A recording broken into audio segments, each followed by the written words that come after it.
That's just me and my band, just hanging out on a weekend, just strumming along. It's not a big deal, just dabbling a little bit, just a little music there. All right, my co-host Roger Stone is with me for a segment here over the phone, and there's a bunch of stuff to cover, Roger. We've got the emergency address coming tomorrow. You've got the typical fake news coming from the left. Some days Russian collusion is a big deal, some days it's not. It just depends on what they want to hype, what they don't want to hype. And there's so many different things I could talk about with you today, Roger, but is the president's address tomorrow, is that the biggest news for you right now? Well, I think it is. Yesterday, there was a story in the New York Times that said that I was the presidential campaign advisor who devised the notion of the wall, which is really not correct in the sense that it was Donald Trump who decided that illegal immigration was going to be a cornerstone of his campaign platform. It was Donald Trump who came up with the idea of a barrier on our southern border. I merely made the point that Donald Trump, known as a builder, would have credibility if he proposed building a wall.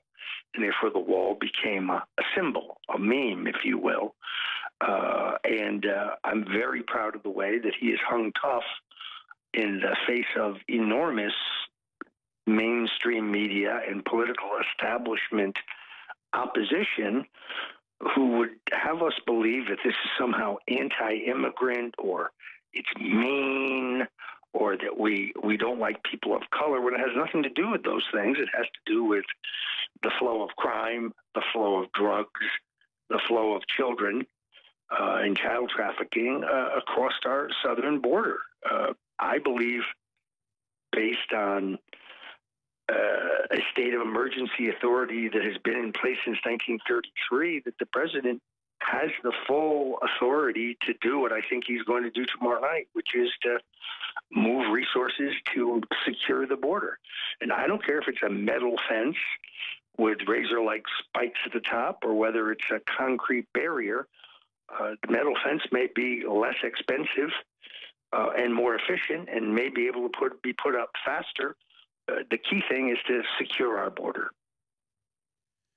So we're both expecting, I think, the same thing from President Trump's address tomorrow, Roger. But do you expect, because now they're actually publishing stories on NBC and elsewhere, should we cover President Trump's emergency address? What do you think that would do to everything if mainstream cable news and mainstream news networks just decided they weren't going to cover it? Well, certainly boost InfoWars coverage, that's for sure, because we will cover it. And it would be unheard of for the networks not to cover an address from the President of the United States. It is interesting that 2 years into his presidency, Donald Trump has still not availed himself of the Oval Office address to the American people, which has been a mainstay for essentially every president since Franklin Roosevelt did it on radio. And he's a superb communicator, speaks the people's language, speaks in colloquial terms that people can understand. I'm surprised that he has not used it to address the question of the fake dossier and the Mueller investigation, to address the question of why he fired Jeff Sessions. I think those would have been things that he could have addressed. But he's now using the bully pulpit in an appropriate way, in my opinion. Well, I want to get back to this notion that the media is trying to put out there on you, that it was somehow your idea or you're the one that planted the seed in Trump's ear to build a wall. Roger, I think you should go with this. I think that you were also the one that decided that they should put a wall at the border of Israel. You're probably the one that said build the Great Wall of China, too, Roger. I think you should take credit for every wall ever invented was your idea. Look, the idea of a barrier to secure our southern border is Donald Trump's. When he came down the escalator and he made immigration a centerpiece of his announcement speech, that was not in the prepared talking points, which he didn't use anyway. That came from his heart, and he is the one who decided to make it a keystone issue, a centerpiece of his campaign. He's not a politician. He's a political figure. There's a big difference. Nobody puts words in his mouth, and the credit for the concept of sealing our border is his. The terminology of calling it a wall as opposed to a barrier or talking about sealing the border, I can take some small credit for that. This is a man who prides himself on his ability as a builder. Nobody builds better than Trump, which is why I thought that he would have enormous credibility on this proposal.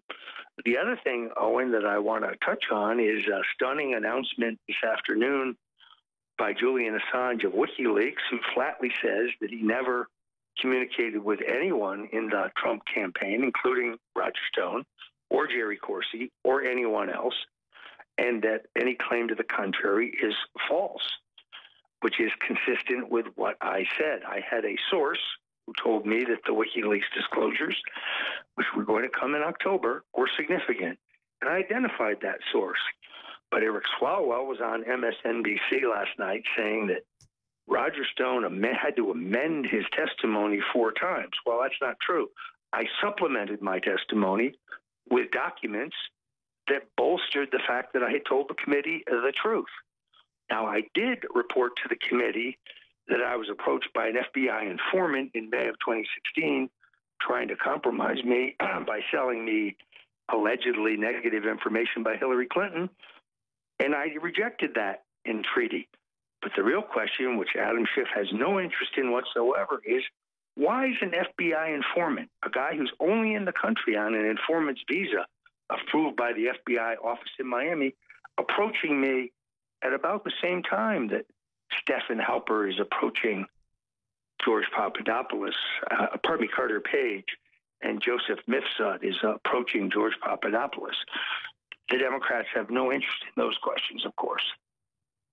Well, yeah, any question that will end up haunting the Democrats for what they've done, they'll never be interested in asking that. Before you sign off with us here today, Roger, now people are saying, oh, Michelle Obama may be one to run for the Democrat nominee. Of course, you were one that broke this probably more than a year ago here on the War Room, saying Michelle Obama was the one with the highest ratings, the one the Democrats could likely go with. Joe Biden is pushing for it. Now more people are eyeing a Michelle Obama 2020 run, maybe Hillary as the vice. Do you have any new breakdowns or anything you want to release about your thoughts on that? I think it's important to recognize that the Obamas continue to control the machinery of the Democratic Party. They remain substantially more popular than any other Democrats in the country. I cannot see Hillary Clinton running for vice president. I can't see her running. In fact, she can barely walk. And there is no love lost between the Obamas and the Clintons, which I think is pretty well known in Democratic circles. The more Michelle Obama, of course, says she's not interested, that's a great indicator that she's running. As you know, in American politics, when you say, oh, no, I'm definitely not interested, well, that virtually means you're running. But look at the rest of this field. I mean, Cory Booker, Eric Swalwell. This is a slow field, to say Elizabeth, I'm going to get me a beer, Warren. Right. An Ivy League educated professor who says, I'm going to get me a beer. I've got to say, Paul Joseph Watson destroyed her in an excellent analysis of that whole performance, which was really weird. Well, I think Elizabeth Warren needs to actually double down and do another video, because I've been drinking beer out of the bottle wrong my whole life. I didn't realize you were supposed to actually insert the long neck all the way into your mouth and then drink it, Roger. Yeah, it's really weird. You put the whole thing in your mouth. I never knew that. It's one of the strangest things I've ever seen. I'll tell you, I drank a lot of beer, but I was drinking it wrong the whole time. But she's very relatable, don't you agree? Oh, yeah, totally. Like, she just seems like every woman that age that I know, just can barely speak, basically eats the beer bottle while she drinks it. Incredible stuff. All right, Roger Stone, thank you so much for joining us today. You'll be back with us tomorrow. You've always got your ear to the ground on the latest D.C. intrigue. We'll be right back with more of the War Room on the other side. Don't go anywhere.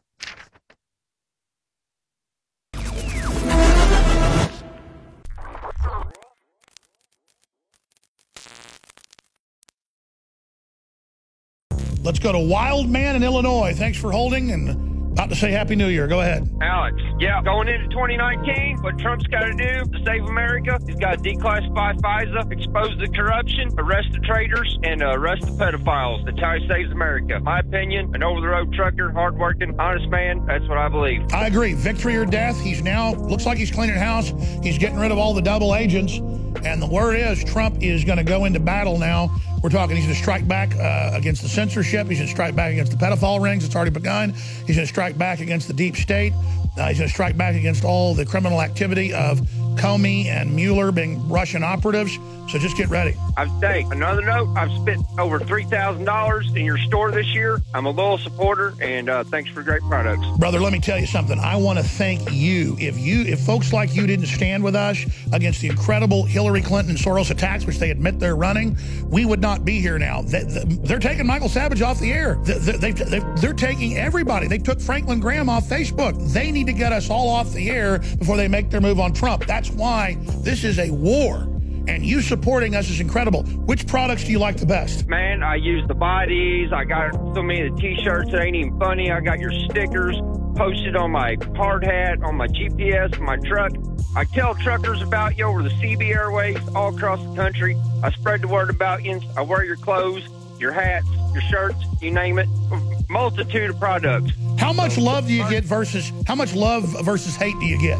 You know, it's people skeptical, but like it's probably about 50-50 or 60-40 your way. It's just so many people got their head in the sand out here.